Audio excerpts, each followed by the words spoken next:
Welcome to the Teach Different podcast. We have an awesome quote today from Zora Neale Hurston. Got to get this, make sure that I have the pronunciation right. Novelist, civil rights activist during the Harlem Renaissance period in American history. Just a fantastic writer. One of her famous works, Their Eyes Were Watching God. I used to teach American studies with an English teacher in my high school, and he taught this book while I taught the Harlem Renaissance in U.S. history. So it's a nice, American studies is a nice blend kind of course that integrates novels like what Zora Neale Hurston had. It was fantastic. Great writer.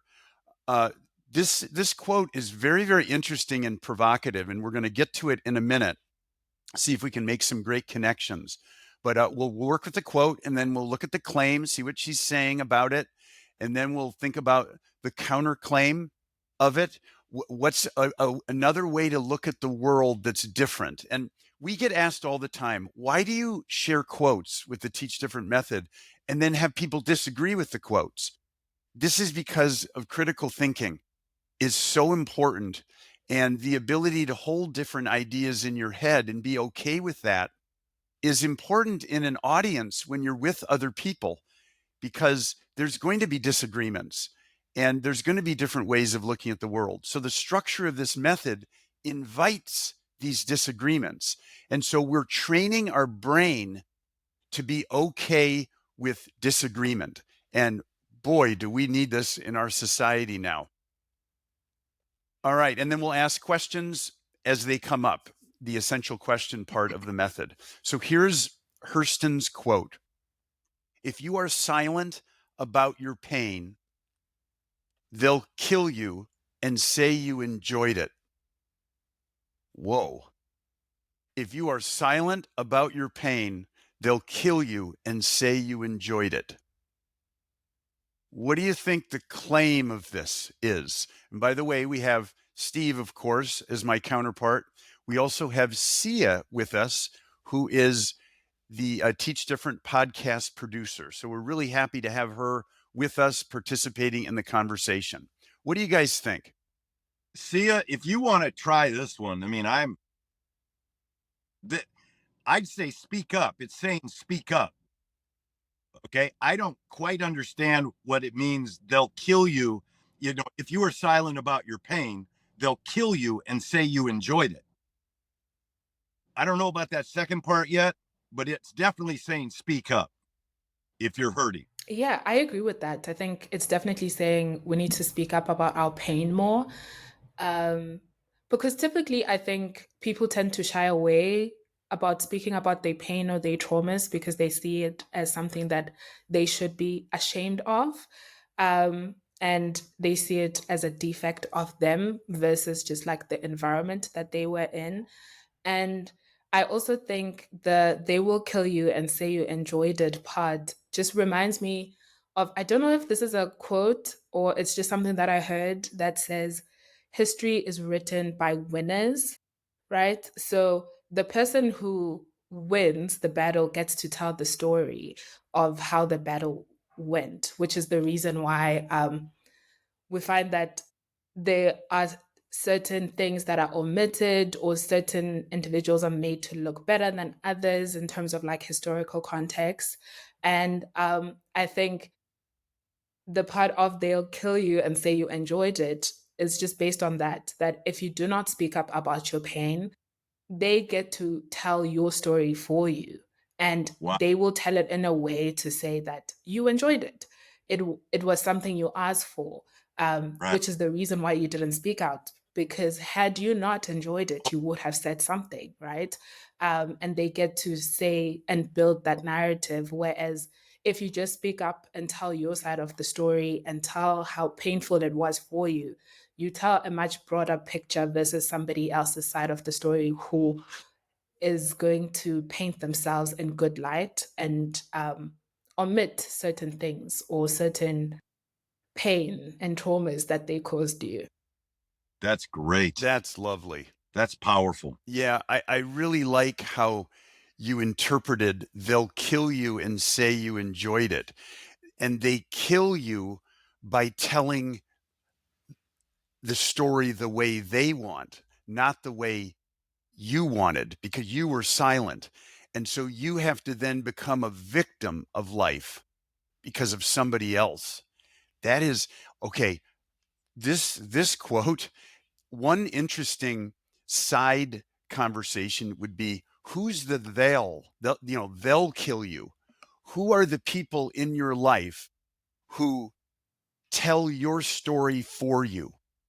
And you have to prevent that in order to be authentic. I think it's your abusers, the people that are causing you pain. Okay, but Yeah, and I think yeah. just in the context, sorry. Sorry, I was just going to say, just in the context of Zora Neale Hurston, just in terms of like her being a civil rights activist, I think she was talking about like the oppressors of the Black community, that Black people need to stand up and speak up and tell their own stories, so that their oppressors are not the ones that are determining their fate and rewriting their history. So I think ultimately it's your abusers or your oppressors, or anyone that is just inflicting pain in your life, even like I guess in relationships, if you have an abuser in that sense, maybe in domestic violence cases, the perpetrator of that violence and abuse towards you will say they never did that to you. That's not how it happened, and you enjoyed it, and just because you never spoke up. So I guess it puts the onus on the victim of whatever violence is being enacted, whether it's structural, whether it's physical, whether it's mental, whatever the case may be, to just have the ability or gain the strength to speak up so that they don't die, but also their narrative doesn't just fall into the shadows because Right. they never said anything. That's great. That's great. This reminds me, if you are silent about your pain, they'll kill you and say you enjoyed it. This is very similar to another quote that Steve and I use in so many of our workshops from Audre Lorde, another civil rights activist from the 1970s. Your silence will not protect you, is her quote. So this really makes me think of that as well. I look at this. This is a highly charged quote, especially as you did see it when you put it in the context of who said it. It within the civil, with someone fighting for civil rights in a society of injustice and abuse.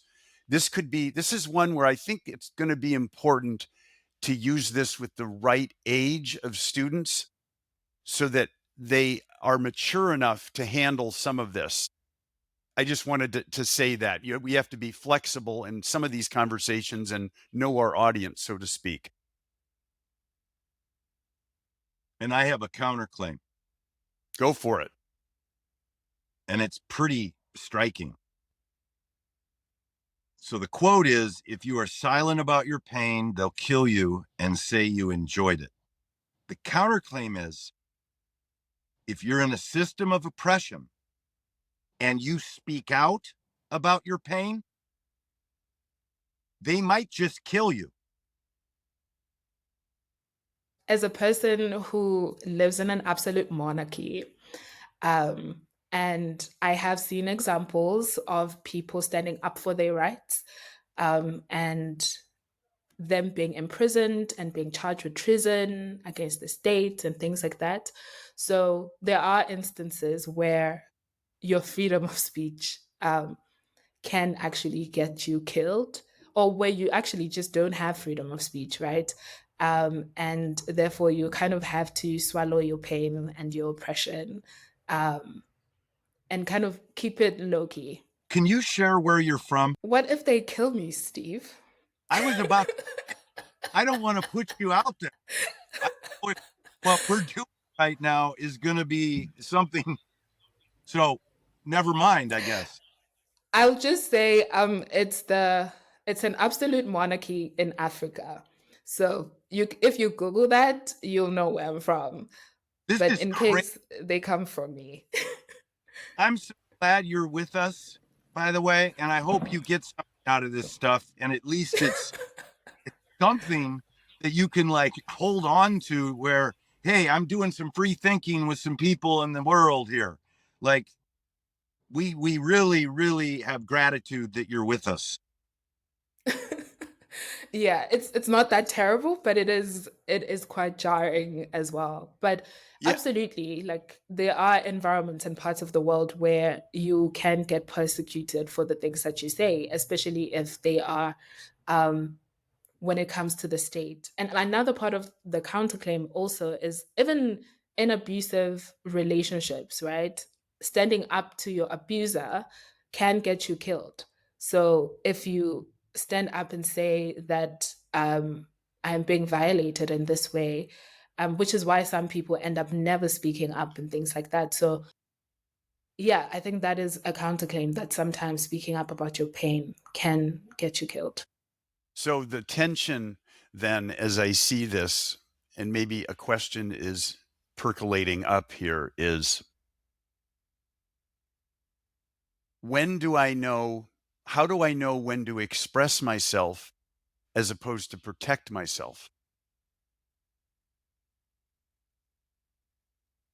Okay. One is about expression of your pain. The other is about protecting and making sure that you're not hurt. And a lot of times you don't know if you say something, it might put yourself in danger. So you have to fall on the side of self protection and be silent. At other times, you think the risk is worth it and you speak up. And how do you know when to do one or the other? Yeah. So maybe the question could be, what's the best way to protect yourself? Is it speaking up or is it keeping silent? That's going to be a question that will just plague you constantly. I thought of another quote I'd like to put out there. Well, but can I just mention something, Steve? But it's not just about when you speak out, it's not just about protecting yourself, it's about asserting yourself. It's having a voice. So I see your question. I don't think it didn't seem to. Anyway. I was conflating protection with, sometimes you have to have a voice to protect yourself. If you don't, they'll kill you and say you enjoyed it. I think of that quote, a coward dies 1,000 deaths, a hero dies but one.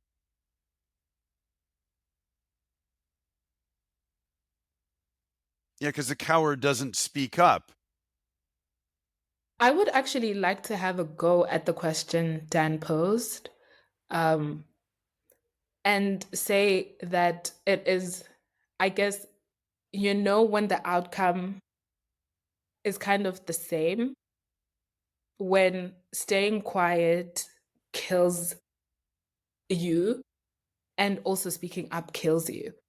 So I think when you have nothing to lose, that's typically the time when people speak up. That if I am silent, I die. If I speak up, I die. So whatever I do, I die. So I might as well speak up. I don't know if that makes sense. Wow, that is powerful to have that you It does. be faced with that. Okay, well, this is a heavy one in a really interesting way. Zora Neale Hurston, if you are silent about your pain, they'll kill you and say you enjoyed it. I think we did a nice job with the claim and the counterclaim. And this is a deep quote and it touches on some very sensitive subjects. And as I said earlier, you'll want to make sure your audience is mature enough to handle this particular one. But this is wonderful. Just to remind our listeners, we put these on YouTube. So we have a YouTube channel and you can check out this episode and others if you'd like. And we also at Teach Different, I wanted to mention we're developing a certificate program where we're going to take people through the learning of this method, where they will implement it in their own settings, whether it be at home or at school. So we're on the way here of taking these quotes and these experiences and sharing them with the world in interesting ways. And we're just excited to do it. And we really appreciate everybody, all the listeners who spend some time with us, and hopefully their lives are made a little better by thinking this way and sharing it with others. So thank you so much. And everybody, we'll see you on the next Teach Different podcast.